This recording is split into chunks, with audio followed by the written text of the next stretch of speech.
En ese sentido, tal vez Frank no era un genio, solamente era víctima de su procrastinación. Hola y bienvenidos a su espacio favorito de crítica. Crítica moderna, crítica neoplástica, crítica orgánica, pero eso sí, siempre crítica objetiva. Hoy vamos a estar hablando de una leyenda, la leyenda de Frank Lloyd Wright y la Falling Water House, o la Casa de la Cascada.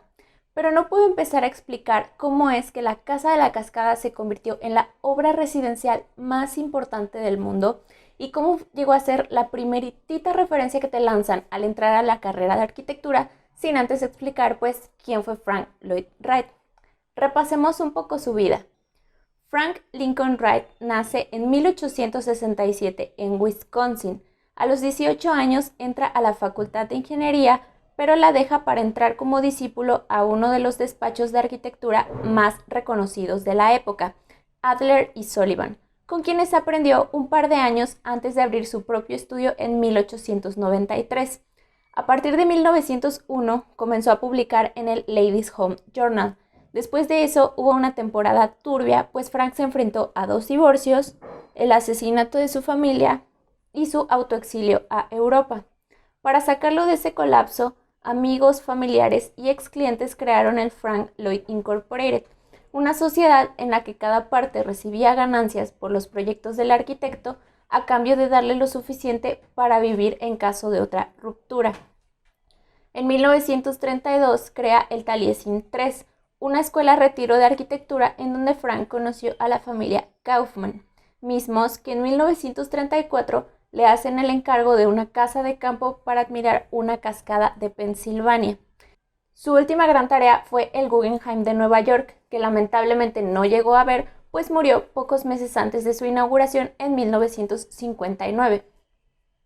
Vemos que Frank Lloyd forma parte de casi un siglo de la vida e historia americana, incluso se le puede considerar parte de la misma, pues todo empezó a partir del gran incendio de Chicago, ya que junto con Richardson y Sullivan fueron los 3 pioneros de la reconstrucción de la ciudad. Vivió la lucha de las sufragistas, la Gran Depresión y la Segunda Guerra Mundial. Al final de su vida, Frank había diseñado más de 1000 proyectos, de los que se construyeron más de la mitad, que hubieran sido más de no ser por los largos periodos de exilio y desaparición. Y es que cuando todos creían que el gran Frank Lloyd era un maestro extinto, regresaba y le demostraba a todos que aún sabía hacer las cosas. Y no solo eso, sino que sabía hacerlas increíbles. Y esto se notaba en cada obra que muchos calificaron como moderna o neoplástica. Hubo quienes comparaban las plantas de sus proyectos con pinturas de Mondrian y otros más como Fernández Galiano dijeron que era orgánico. Porque cito, orgánico a veces no quiere decir que las partes se tuerzan, sino que hay una relación entre las partes y el todo, y que existe una voluntad de entrar en comunión con el paisaje. Y la verdad es que Frank persiguió toda su vida el sueño de poetizar el paisaje al mismo tiempo que lo hacía técnico y racional. Y ahora que tenemos una idea más clara, podemos hablar de la leyenda. Durante los años 30, Frank Lloyd recibió en el Taliesin a un discípulo, Edgar Kaufman Jr., el hijo de un exitoso hombre de negocios y propietario de unas tierras a la orilla del río Bear Run, en donde la familia pasaba sus vacaciones. Influenciado por la admiración al maestro de su hijo, le pidió que hiciera una casa desde la que pudiera admirar la cascada. Frank aceptó, no sin antes decirle, no quiero que veas la cascada, quiero que vivas en ella, frase que más adelante tomaría sentido. Inmediatamente después de aceptar el encargo, se hizo un análisis del sitio detallado del lugar y después no se hizo nada por 3 meses. Hasta que un día, Frank recibió una llamada en el estudio. Era el señor Kaufman, que quería visitarlo para ver el avance de su proyecto. Frank le dijo, todo marcha perfecto, te esperamos. El viaje que tenía que hacer el señor Kaufman le tomaría 3 horas. En esas 3 horas, la casa de la cascada, que hasta ese momento no tenía dibujada ni una línea, debía estar lista.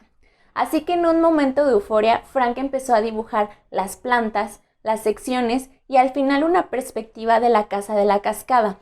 Segundos después de los toques finales sobre el papel, el señor Kaufman llegó al estudio y con un apretón de manos, Frank le dijo, EJ, bienvenido, te estábamos esperando. Y así, Así fue como nació la mítica leyenda del hombre que hizo la casa más famosa del mundo en menos de 3 horas.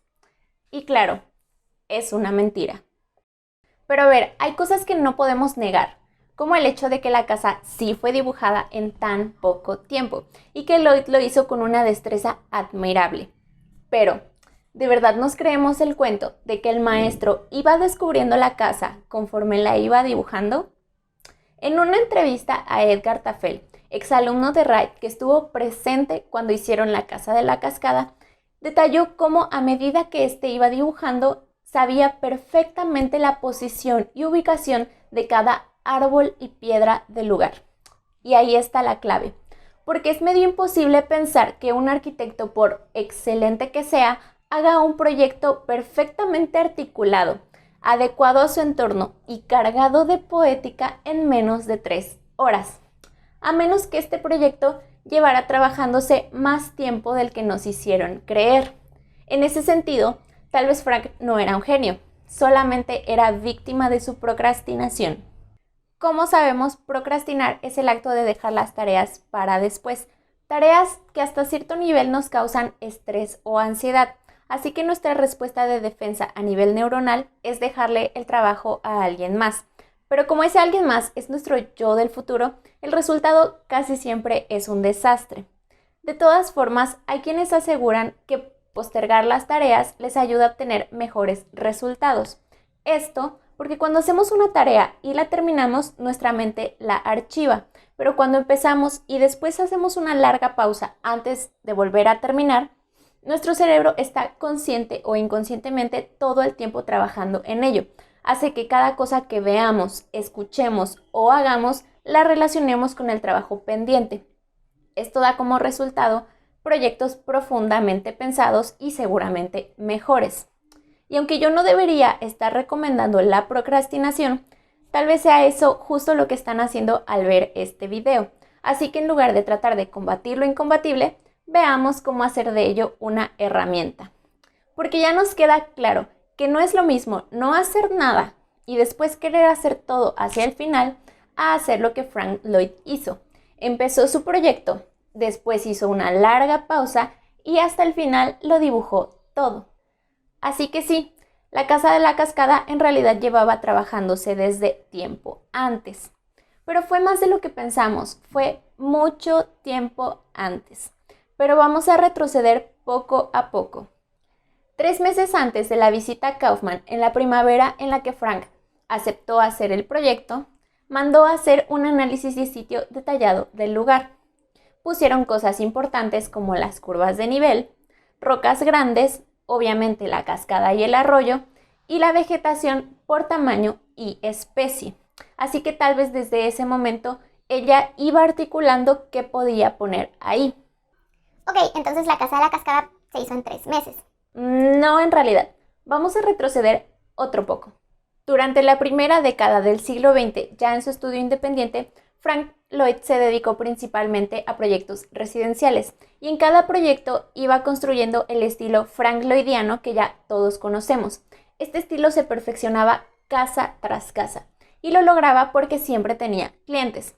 ¿Pero de dónde conseguía tantos? Pues se sabía vender. Ojo aquí, Cota Paredes, porque un cliente siempre le traía a otro cliente. Pero además, a pesar de que hizo más de 100 casas en menos de 15 años, cada casa guardaba sus particularidades. Esto daba como resultado que ninguna casa pareciera copiada y pegada en cada lugar en donde hacía un proyecto. Además, empezó a publicar en el Ladies' Home Journal, una revista para amas de casa a las que enamoraba con las típicas aspiraciones americanas de la época. Los nombres de sus proyectos eran trucos llamativos como una casa pequeña pero con mucho espacio dentro o una casa antiincendios por solo $5,000. En estos años se construyó Lloyd, con sus aparentemente complicadas composiciones, pero por dentro articuladas y funcionales como la arquitectura de su época. Aparecieron los estanques y grandes aleros típicos de la arquitectura japonesa que tanto le gustaba y la horizontalidad para entrar en comunión con el paisaje empezó a tomar poder. Ya, entonces contando todo esto, la Casa de la Cascada se hizo en 30 años. Todavía no, vamos a retroceder una vez y ya. En 1876, una madre llevó a su hijo a la Exposición Universal de Filadelfia y allí adquirieron unos bloques de madera, los juegos de Frebel. En ese momento nadie lo sabía, pero esos bloques iban a ser fundamentales en la carrera del arquitecto más importante de América. Y la verdad es que esos cubos tuvieron claras influencias para el movimiento moderno dentro y fuera de la arquitectura. Más adelante, Frank Lloyd, en su autobiografía, se referiría a la influencia que tuvieron esos bloques en su trabajo como: los bloques de madera de arce han estado en mis dedos hasta hoy, evidenciando una vez más que él aprendió haciendo, pues como ya mencionamos, nunca estudió. Y también dijo que fue su madre la que decidió que él iba a ser arquitecto, y aunque no menciona por qué, yo pienso que es porque fue ella la que le compró esos cubos. Entonces, ¿cuánto tiempo tardó en hacerse la casa de la cascada? Ya podemos ir entendiendo que los grandes maestros no nacen, se hacen y se van construyendo con cada proyecto, con cada etapa de sus vidas, con cada boceto y en este caso con cada juego.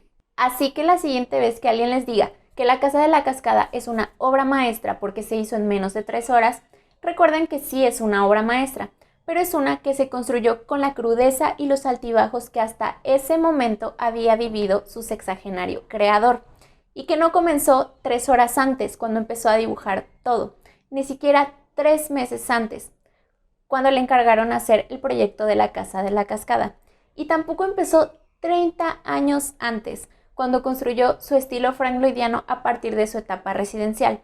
De hecho, fue previo a todo esto, con exactitud 58 años antes, porque claro, aunque en ese momento nadie lo sabía, todo empezó con unos bloques de madera y un niño de 9 años jugando a construir.